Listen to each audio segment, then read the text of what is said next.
Hello, welcome to Chapter 6 Mobile Advertising and Social Media.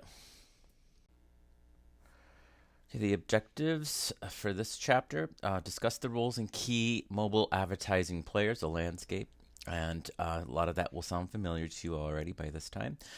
Summarize how mobile advertising relates to mobile marketing. We were looking at some technical things related to mobile marketing, but now we're looking specifically on advertising and promotional strategies using mobile, and that will also be somewhat of a review from previous courses, your 100 level classes.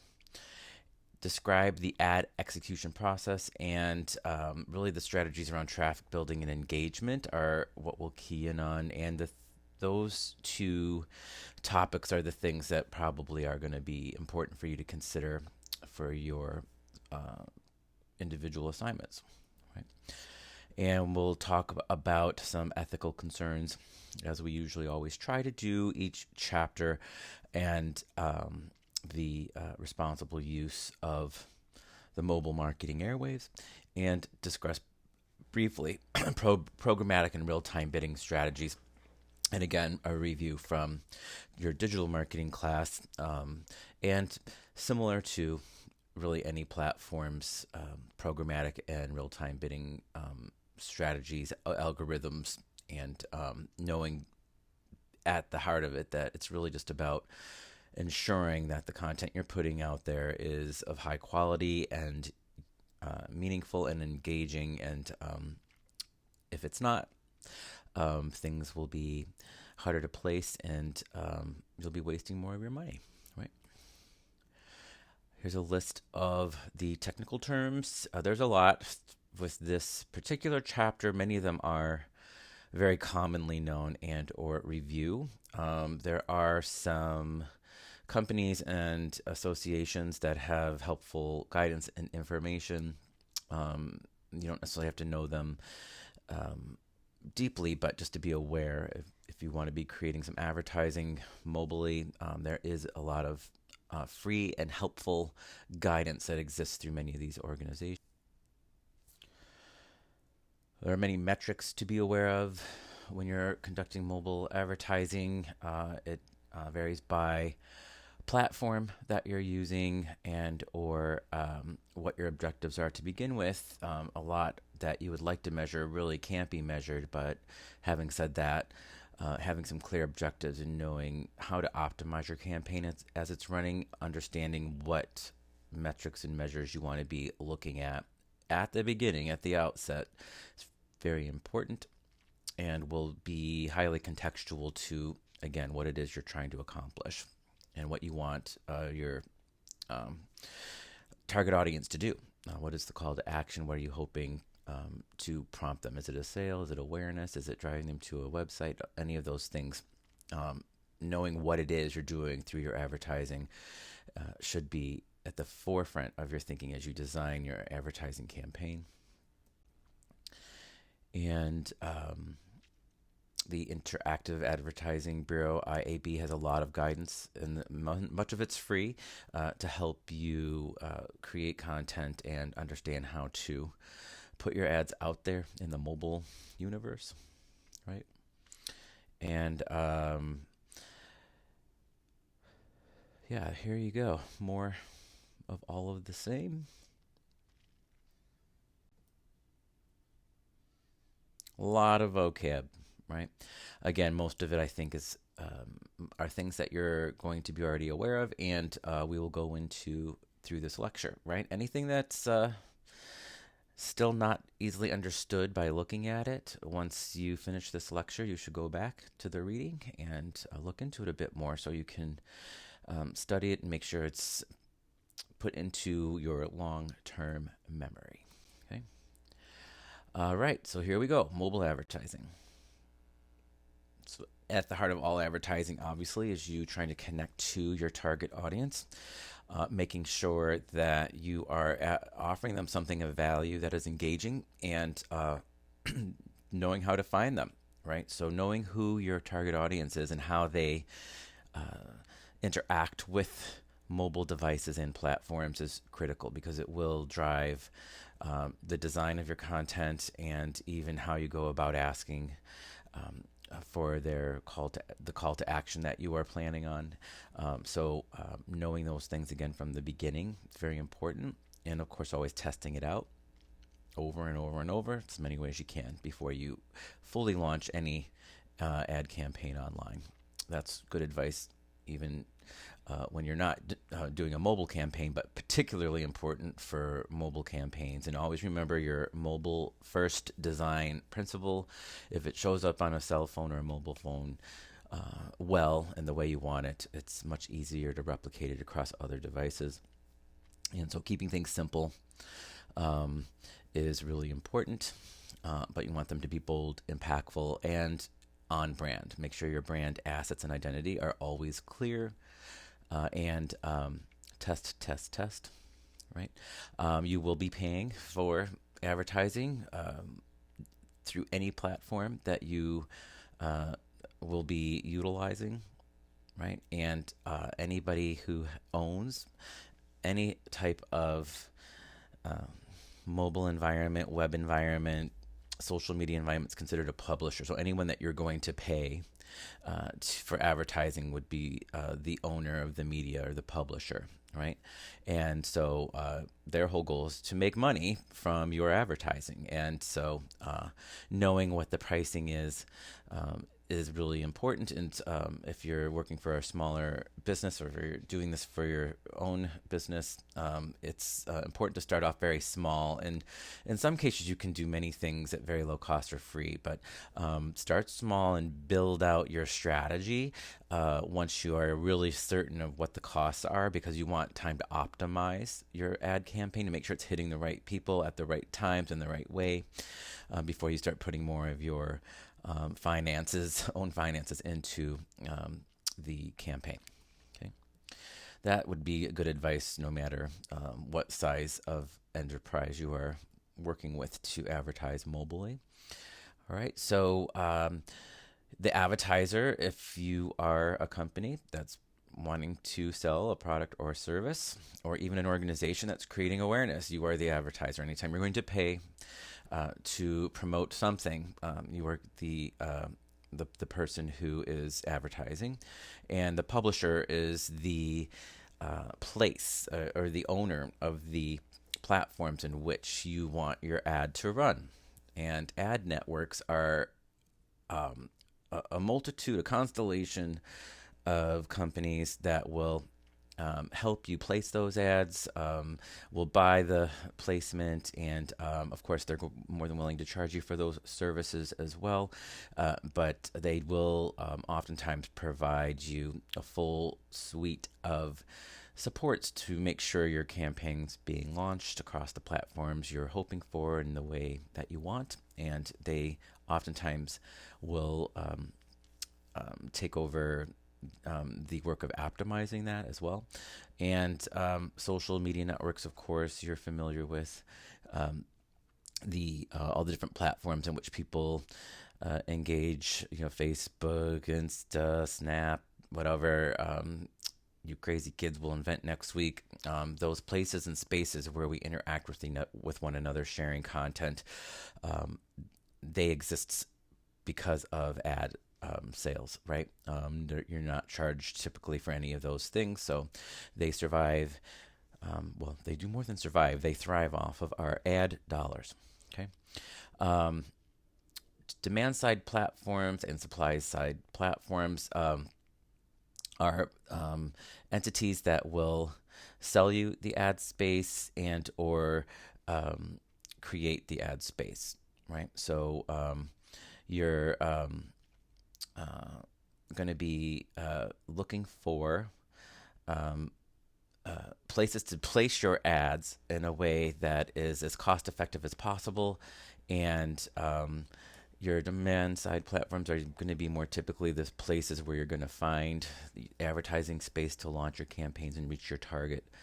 And supply side platforms have a little more, I think, of a negative connotation, reputation for just creating tons of ad space, and a lot of it is quite honestly junk, right? So, but there are some platforms, supply side platforms that people engage with regularly, scanning for sales. A lot of your bargain shopper, coupon collectors, low budget manufacturing type of companies occupy a lot of supply side platform advertising. And ad exchanges, again, are places where you're going to be bidding for ad space, right? So if you want to place an ad at a prime time for a segment or an audience that other advertisers are all clamoring to get after, you're going to be paying more for that. And a lot of this happens in the background through technology and algorithmic processes that drive up the cost of the more expensive ad placement times and spaces. So, being aware of that is important. And many agencies exist, training desks exist to facilitate the purchase of your ad space if you're an advertiser, and helping you get the placement you want, and again hoping to optimize your budget and or maximize your reach, or whatever your goals are. They will help you. Okay. And your data providers and connected individuals are the people who you're working with to ensure that you're reaching, right? So again, who it is you advertise through and who you're trying to connect with is really important to be aware of, based off of your own objectives and the content of your ads. And so any type of ad, of course, is going to take up some sort of digital footprint. And wherever there's a digital footprint, there is a provider that will allow you that digital space for a cost, that will also hopefully have a pretty sophisticated support network and or system that helps you know how to reach the people who will be a part of those data spaces, right? So you want to be advertising on platforms that help you guide you toward the people you're trying to reach. There's another way of saying that. And there are many industry association and alliances that control the ethics and try to promote quality content and avoid fraud, also support you in the development and design and placement of your ads. Okay. So lots of different players throughout this ecosystem here, but it's similar to any other type of advertising. You have a corollary for even traditional and any other digital landscape. So mobile is no different. These are the different folks you will be interacting with as you run any campaign, from through development, through execution to optimization, right? And your after campaign analytics review. Okay. So this should all sound very similar as well. Promotional marketing is emphasized throughout our curriculum, and so I think that if you've done work with the integrated marketing template, this will all sound very familiar to you, but you're going to begin really with a situation analysis and making sure you understand your brand and its placement within whatever industry or business that you are working inside of, right? So making sure your branding is very strong so people know on site who it is that is advertising really helps you cut through a lot of noise.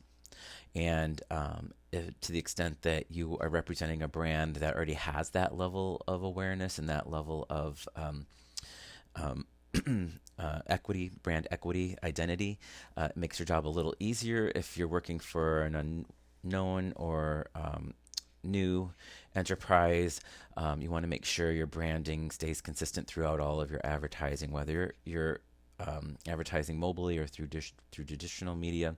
Um, Keep your branding simple and visually appealing and clean, so people automatically know who you are, and that helps you build your awareness quicker than you realize, right? Cuts through a lot of noise too. Anytime people see something they're more familiar with, their brain can go deeper into understanding what the content is. If it's brand new to them, there's a little bit of, brain fog. Like, who is this? What do you want? That sort of thing. You want to break through that quickly. Get through people's stranger danger. That's part of being a human. We all have that, right? So something that is familiar to people feels safer, right? You are also making sure that you want to think about, as I said before, what it is the purpose of your ad campaign will be.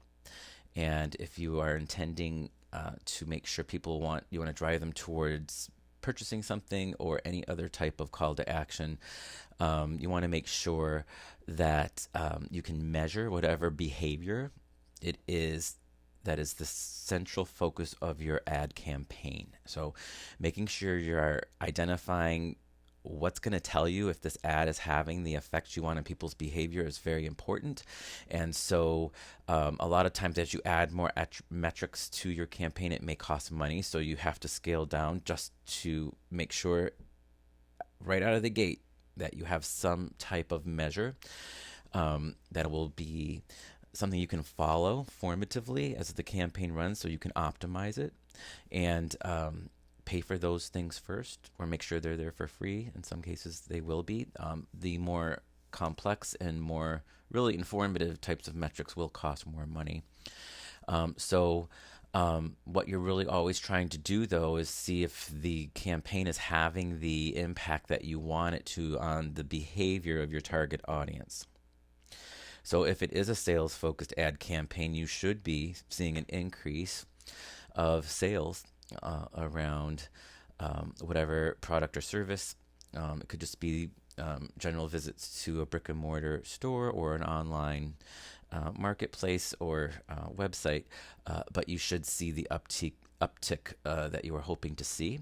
And always I would recommend having as part of your metrics lifetime customer value. Sometimes businesses make the mistake of saying, we're going to run a campaign, and we only got a few customers from that, or not as many as we wanted. But if those customers that came in from the first time you ran the ad come back again and again and again, the value of that campaign is exponentially larger than you're giving it credit for. So you would want to always make sure you understand how to calculate lifetime customer value for whatever business that you're representing, and that often comes through an analysis of just looking at the number of visits the typical consumer makes or purchases the consumer makes to that business, and that is sometimes hard to determine, but once you have sales data and are able to identify if you have repeat customers, it's becomes just a simple math and averages, and so make sure that's part of your equation. Okay. Yep, that's it for that one. Let's see. How come? Let's see. All right. Computer was freezing there. Sorry about that. All right. This is the IAB. It has a lot of helpful free stuff you can use to try out different things to create your own campaign. There are levels of it, of course, where you can buy further into the suite of products and services they have, but it is a really good place to begin to help you know about and create the different types of ads you may want to create. And a lot of these are things we've talked about in previous chapters, but display ads or visual ads of any type, right? And native ads are ads that exist with inside of a existing platform, and any of these other types of new experiences. This, IAB can help sort of guide you through the technical aspects and design process of how to create them, right? And it's actually a pretty cool website. You should try it out, especially if you want to launch a mobile ad, right? All right, now this little. Hold on a second. Okay. Most publishers, or that's media platform owners, is another way to say it, will allow you to run more than one type of ad, and of course, they want to make as much money as they can from you. That would be more expensive, of course. So you can run multiple ads simultaneously on a platform, and they can be different types of ads as well. And this might be important for you, an important strategy for you, because of different target audiences, different time of day, different cadence of ad experiences you want people to interact with. Those are all decisions you'll make once you know what the objectives of your campaign are and who your target audience is and where to find them. Those decisions become a little more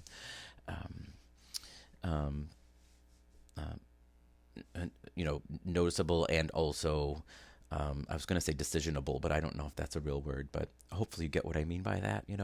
When you know when it's the right thing to do, the opportunity will present itself, and you will then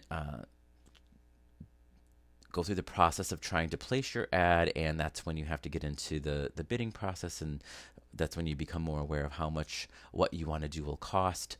And again, start as small as you can and optimize as you see the ad having the impact that you are hoping it will.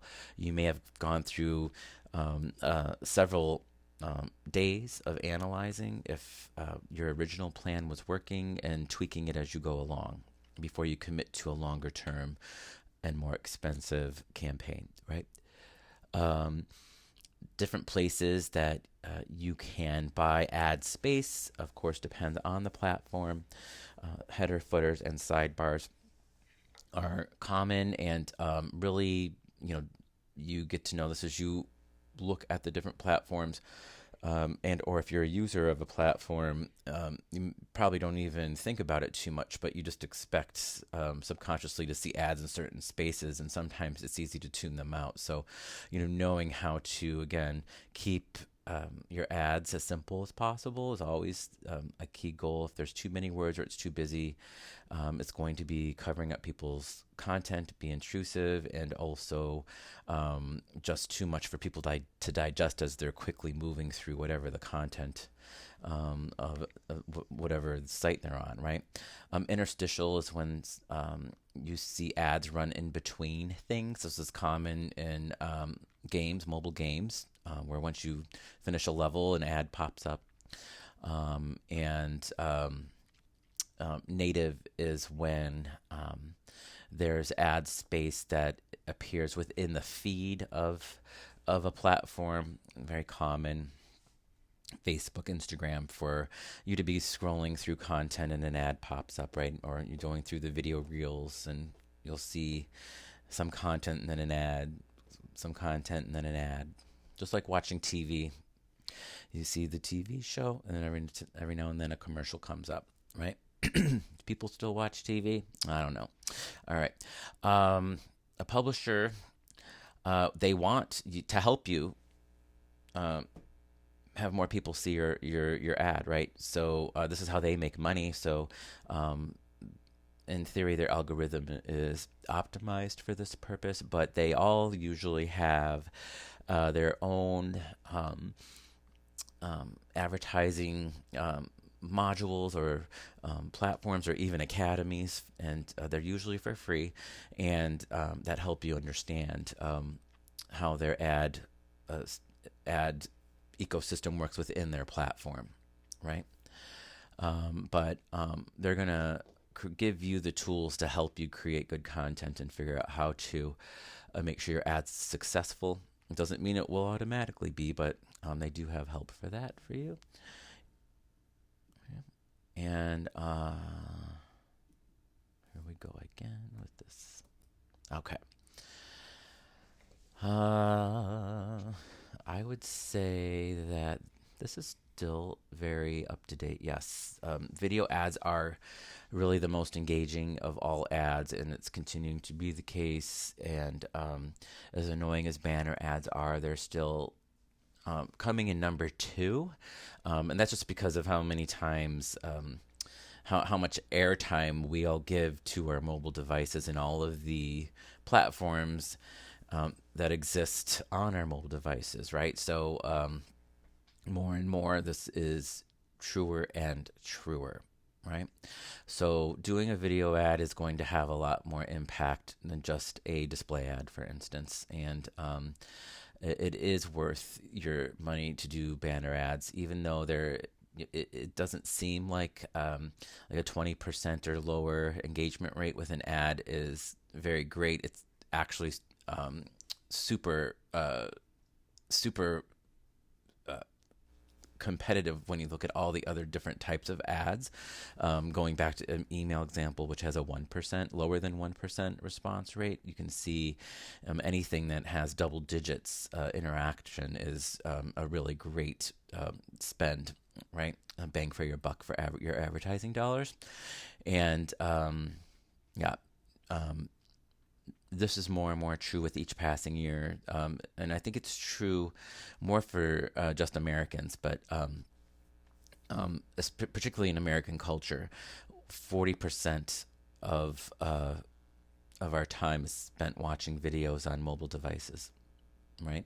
So if someone spends 2 hours a day on a mobile device, almost half of that time is spent watching videos, right? So just so you know. Again, within all those platforms that you might be seeing any type of video feeds, there's an ecosystem that's there to sell you video ad space, right? And again, helping you do it along the way. There is going to be a time, not so far in the future, where global advertising will hit the $1 trillion mark, right? It's already at the $500 billion, $500 billion annual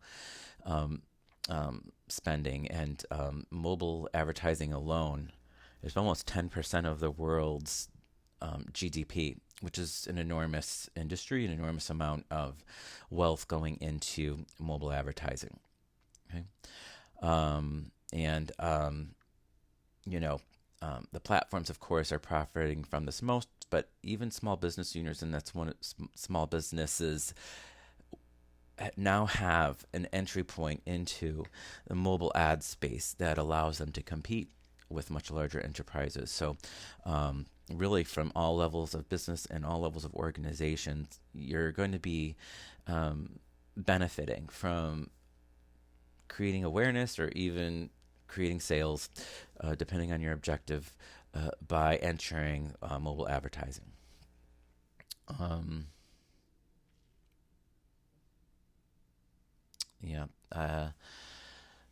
So you can see here, search advertising is still the biggest chunk, but video advertising and banner advertising, as I was mentioning earlier, is when you combine them, just as big of an ad spend as search, right? Influencer advertising is significant, but you can see it's a much smaller slice of the pie compared to search, video, and banner ads. Okay. All right, this we will go through quickly because I believe it's review. Part of the integrated marketing approach is, of course, you've done your situational analysis already. You're very aware of your positioning of your organization or whatever entity you are representing, and you now can set some clear objectives for what you want to accomplish through your campaign. So your strategy should align to your objectives, your business objectives. And you can go through this through different approaches, but these are pretty broad categories. Self-service was when you do it all yourself. Managed services when you hire another entity to run your campaign for you through even from design all the way through post-campaign analysis. And a hybrid approach is when you do some of the things yourself or engage a managed service at different phases of the process for other purposes. And self-service approach is from mid to larger entities is require someone to have a pretty large range of skill sets through content creation and design, through ad placement and optimization, and understanding again how to ensure that the campaign is delivering on its promise to meet your business objectives. So you're doing all phases of it through a self-service approach. So it's not always the case that you will be doing things by yourself in larger organizations, right? If it's a smaller enterprise or business, you're probably doing the self-service approach, okay?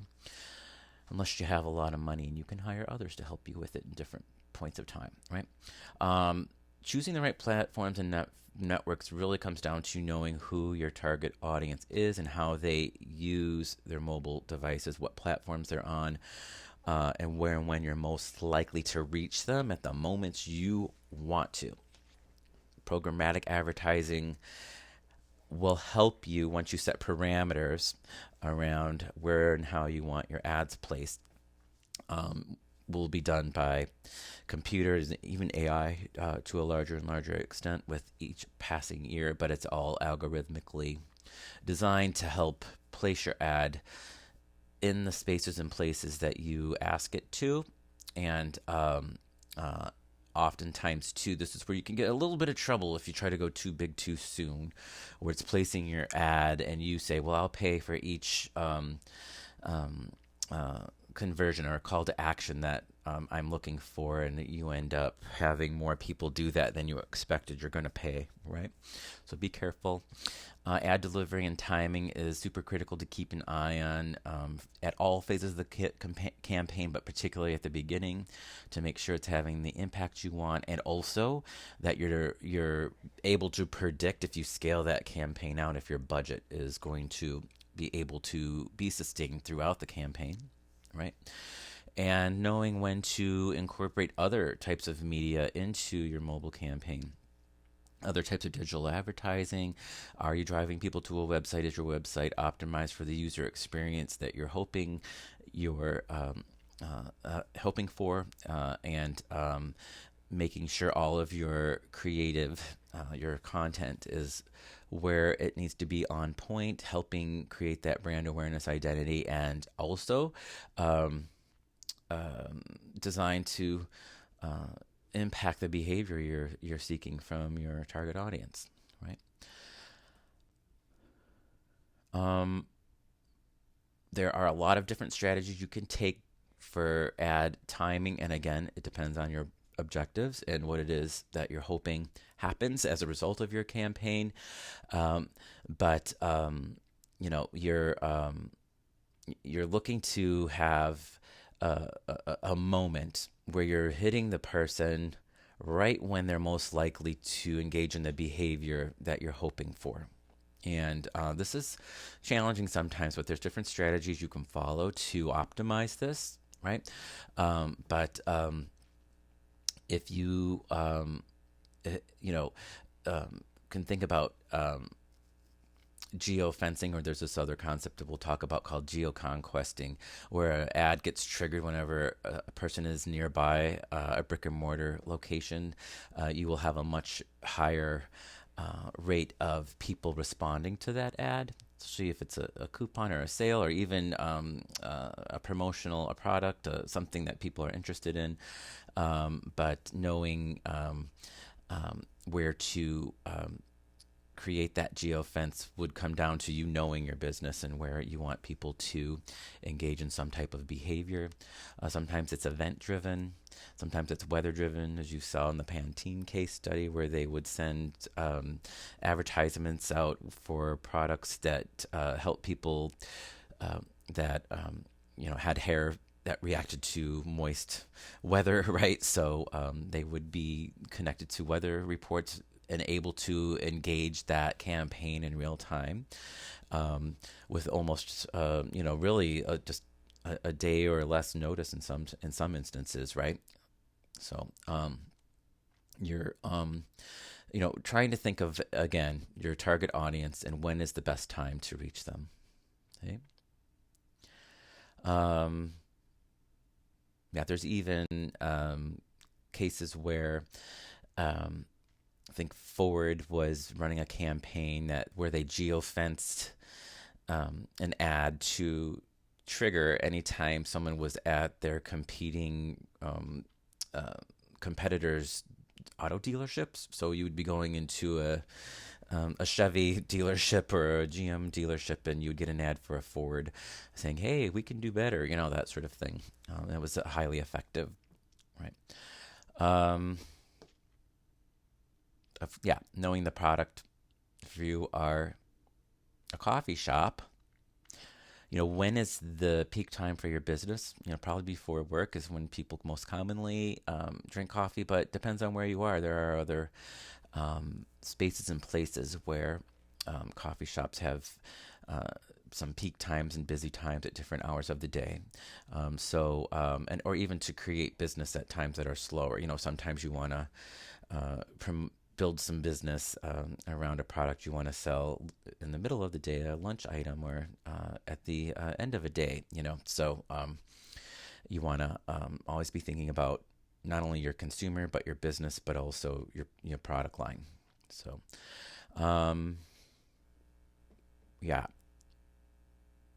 the transmission shop here is a really great example.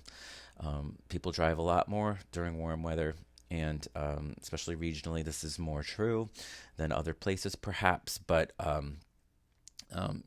getting ready for winter is another big thing in a cold environment, and so knowing when to send out a campaign around those specific types of services people will be seeking at those times of year, it's critically important. All right, so you can find your people in many different ways, and knowing, having some strategy around that really does help you think about what type of ad and what type of content you want to make sure that it's being served to them at the right time, in the right place, on the right device, in the right platform. So a lot to think through, but always making sure demographic targeting is set to optimize who it is you really want to be reaching, and avoiding an overreach where you're paying for ad money for people that are way out of the geographic zone, for instance, of your business, especially if it's a brick and mortar thing, right? So be really thoughtful. Or if you're selling a product or service that is not of interest to people under the age of 35, set your demographics to an older audience, right? Lifestyle, any type of the segmentation metrics that you can use for targeting. Again, sometimes you have to pay different media platform owners or publishers to get this information programmed into your ad campaign to begin with. They're not going to just give you this information for free in many instances. So, some of it, of the basic demographic targeting is available, but to really get further down into behavioral and psychographic targeting, you're probably going to have to be paying for that information.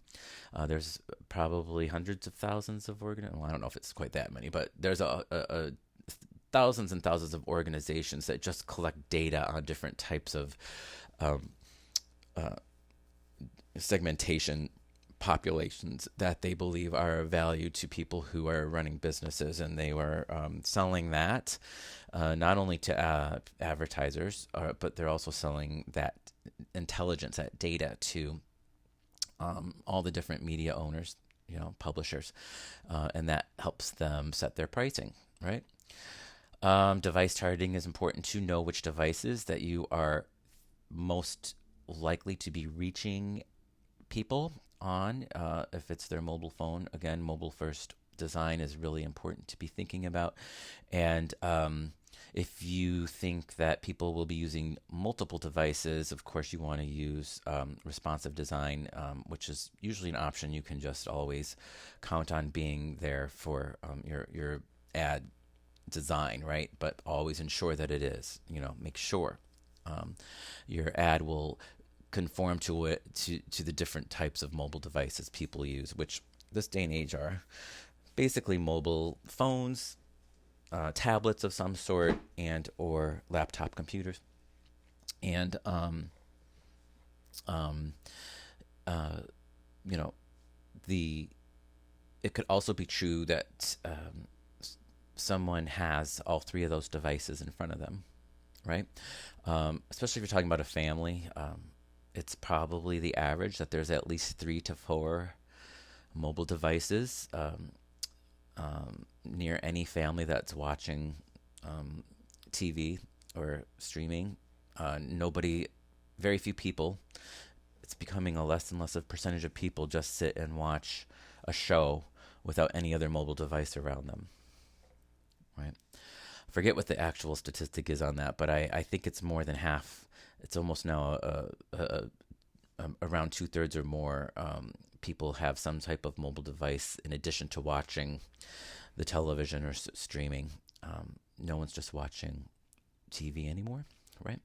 And that's the multi-screen experience you want. So, think about you're sitting scrolling through your mobile device and you see something, but you want to go to your laptop computer to look up more information on the product, or go to some other purchasing platform like Amazon to have a bigger screen to look at similar products and price things out, right? And whatever family member is sitting in the corner on a tablet, and you say, hey, go get this on this platform, right? That is not an uncommon experience in many families, okay? And just make sure it's easy for people to get to where you want them to go on any mobile device. And that comes from testing it out. Testing. Digital cookies are becoming more highly regulated and also controllable by the user of the mobile device themselves, meaning us. When we go onto our phones, we can set the privacy settings so that we're not being followed across other apps, or when we're not using the app. For instance, you see those pop-ups all the time now, especially if you're using an iOS device or Apple device. Google and Microsoft are not, they are in the process of limiting cookies, but they still allow third-party. Google does allow third-party cookies, which is basically them taking your information from sites you're visiting and selling that data to other people who are willing to buy that information, right? So in the Apple environment, they no longer sell third-party digital information. So digital cookies still exist on Apple devices, but they give you the control to limit them or not, right? I think Google is now saying that they're not going to get rid of third-party tracking. So, but they may introduce more and more options for end users, though, to block that. Okay. Device tracking identifiers is when there's a digital identification on every single digital device that allows that creates a footprint. No matter where you go digitally, that device's identifier will basically say, "Hey, I'm here. This is when I came. This is when I left." And they may not be able to always attribute it to you specifically anymore because of privacy protection and laws that have become strengthened. But they will know where and when your device has visited any digital space. Okay. Um,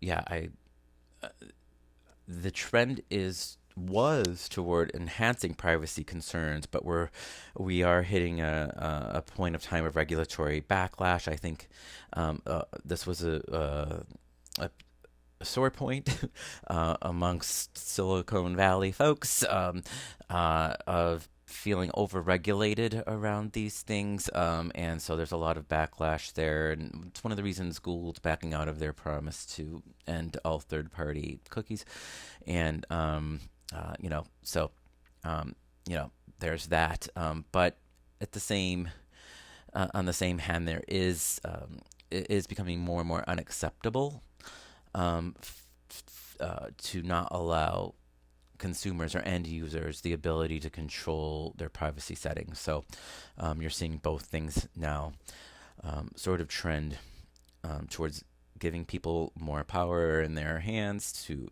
regulate their own privacy settings, and also allowing more and more what I would say is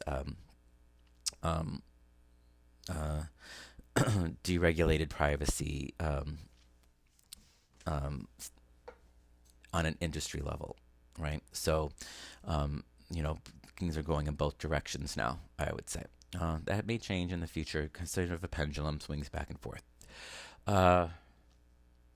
Yeah, I mean, cookies are still there. Demise of the cookie. It says I'm not sure it's going to go fully away, but the third party tracking really was a huge economic boon for publishers or mobile platform owners, or digital media owners, and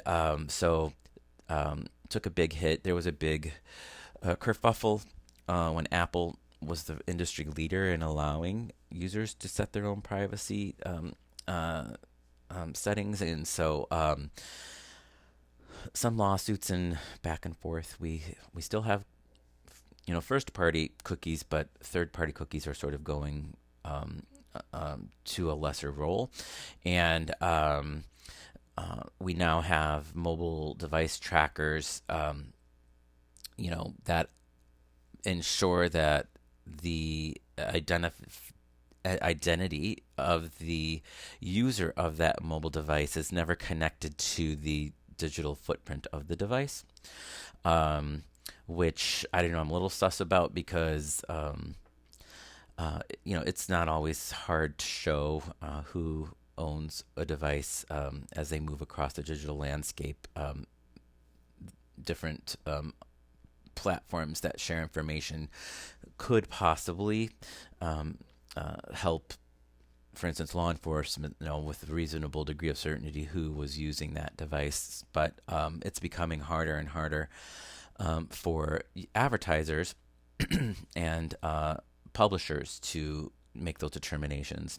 But they have all of the access to all that data and could if they wanted to. But generally, they just want your to track your device to make sure that they can create those metrics and those that data that advertisers rely on to make sure their ads being placed properly.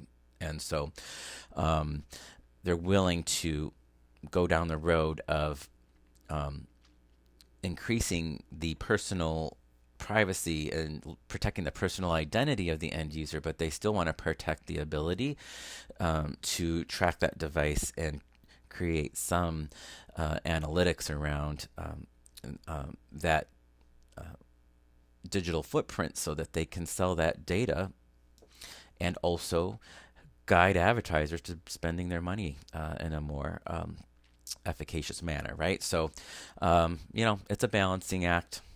And so you will see throughout time our ability to rely on certain measures is becoming degraded because of these privacy issues. So make sure you're really following your ad campaign in a way that helps you know if it's having the result that you want it to, and just keep optimizing it and trying to make it better and better as it runs, and use whatever analytics and measures are the most meaningful. Sometimes all these extra uh, privileges that you get to know more data can be overwhelming and oftentimes not as impactful as you're hoping they were. But you know, keep it simple to start and build on it as you optimize it and use what is useful. Okay. And finally, ad fraud is really pervasive. It takes a lot of time in some cases. Well, maybe not a lot of time, but some time passes before people will report some sort of phishing campaign or a fraudulent use of advertising space. And I do think I see them on the supply side type of platforms way more than the demand side. Demand side where people are actually bidding for the space as opposed to a platform that exists solely to sell ad space, right? And the fraud, you know, that you have to be careful about is, you know, when you give people QR codes or any links, is it, you know, how reliable is it? And do you know it's not bringing you to a place that's going to be downloading malware or bringing you to a, you know, a service that's going to ask for your a payment that's actually then set up to hack and capture your identity and your bank account information, those types of things. And so I would just say this, that again, having a reputable brand that people know and trust and can rely on is critically important. And your design of your campaign needs to be as flawless as possible, because then it's harder to replicate. You don't want people just cutting and pasting your digital assets, your visuals, and pretending they're you. So the more you can have a specific look, not only to your logos, but just the way you design any ad copy, people's minds will know, like, this isn't what I'm used to seeing from these folks. You know, that sort of thing is what you're hoping to create, right? So that you can make sure your brand is never associated with fraud. Okay. QR codes becoming more and more pervasive, huge boom in them just in the last 5 years, now becoming probably the easiest way for people to engage in behavior that you are hoping they will. And the mobile devices now, almost all of the smartphone cameras are now equipped to be able to scan QR codes. And so, you know, this can help you bring people to whatever landing page you want, any kind of delivery of any type of ad that you want, multimedia or just text, anything that you could think of. A QR code can link people to that, and you know, bringing people right to whatever call to action you want. For instance, can happen as easily as by people picking up their phone and scanning the QR code. And I'm betting nobody here has never used one, right? That was a double negative, but is there anybody here who has never scanned a QR code, right? And think about the ease in which it brings you right to what you want people to do. And here's all the different things, not an exhaustive list, but many of the key things you could do is bring them to product information, discounts, promotions. People use them for especially during events, to check in or connect to agendas or menus, right? You can use them for surveys. Any type of interactive experience you're looking for can be launched through QR access, and having people sign up for loyalty programs or bringing them right to social media pages. It's just, you know, limitless, really. App downloads, location-based marketing. People are going to scan a QR code. You will get the digital information as to where that occurred, right? And again, is one of the things that has created an explosion of mobile commerce, right? To the levels that we were talking about earlier. Okay. Again, this should be a review, but make sure your strategies and objectives are aligned and that your targets are clear. Who is it you're going after, where and when, and in what way, using what types of ads. And one thing to make sure when you're using QR codes, you test them again over and over and over, and you make sure they work the way you want. They're bringing people to the places you want, and those places are working the way they should. Again, start small, test it out, and then scale it out. There are different QR code generator servicers, platforms.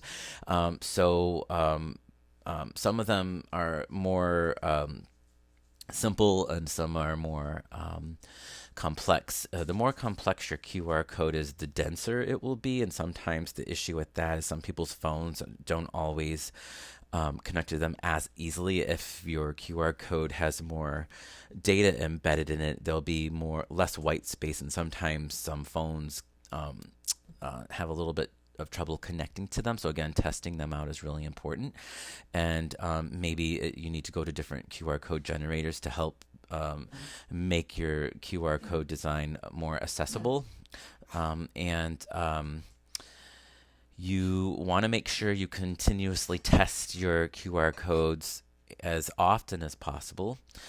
Some of them are made so they're permanent. So you get a code, it lasts forever, and it links people to the static thing that will always forever be there. Others allow you to change the content that's linked to, and also that makes them a little more vulnerable to hacking. So if you really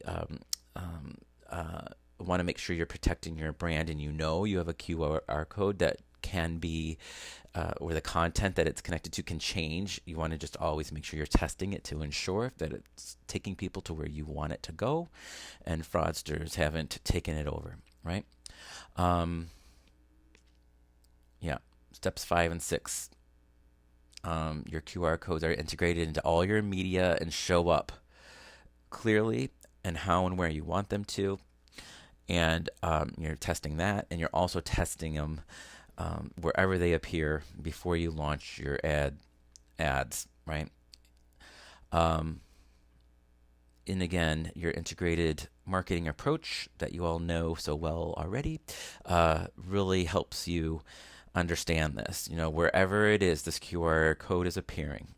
If it's you're creating printed mailers, I've even seen them on TV, ads, anywhere, magazines, everywhere. Make sure your branding is clear, your QR code is clear, and that, again, your branding is showing up consistently visually, and your content and all of the campaign itself, it's clear to people that it's you, no matter what platform they're seeing this ad on, okay? And track, analyze, and optimize results always. You recognize this as the integrated marketing campaign process, right? From beginning to end. Okay. I said a lot of this already. Make sure anyone that you work with knows how that QR should look and function, and have them help you constantly be testing it out. Wherever you can, make sure that whatever you're linking people to is something you own, that you have the ability to change, optimize, make look different if you need to, and that you're creating as static and permanent environment as you can for every QR code. That helps you not have to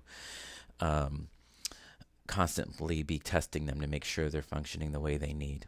Okay, choosing the right density is important. The more complex codes are, if you're delivering a multimedia or interactive experience, it's going to have a denser QR code because there's more data that needs to be embedded into that code. So white space is your friend. If there's just too much black inside of the QR code, people with lower resolution devices or connectivity issues are going to have a harder time connecting to that QR code. And it still might be something you want to do. Let's take the hit But just make sure you're aware of that. And static or dynamic. We talked about static would be when the linking to whatever the QR code brings them to is something that, for instance, you own, and it's going to stay there permanently. And if it's dynamic, it allows you to switch what is on the other end of it. Those are things that need to be regulated a lot more, and there's more oversight that you have to make sure that you embed in your review processes, not only with yourself and but also with your team. Make sure all the QR codes you put out in the world are always maintained. Okay. And if you own the asset at the other end of it, if you want to retire the QR code, you will, just be able to take down whatever it's linking to, and it won't create issues for you moving forward. All right. Whenever you can create analytics around your QR code, you should, right? Linking to the QR code will help you with a lot of those geolocation, geofencing, tracking analytics that sometimes users will turn off when they're using other platforms, right? So it's helpful in that way, right? And don't want to repeat it again, but audit always your QR codes and links, the general phrase programs, right? Once you launch a QR code in the world, it's a program, so you have to maintain it and be wary of people using your QR code linkages for fraud.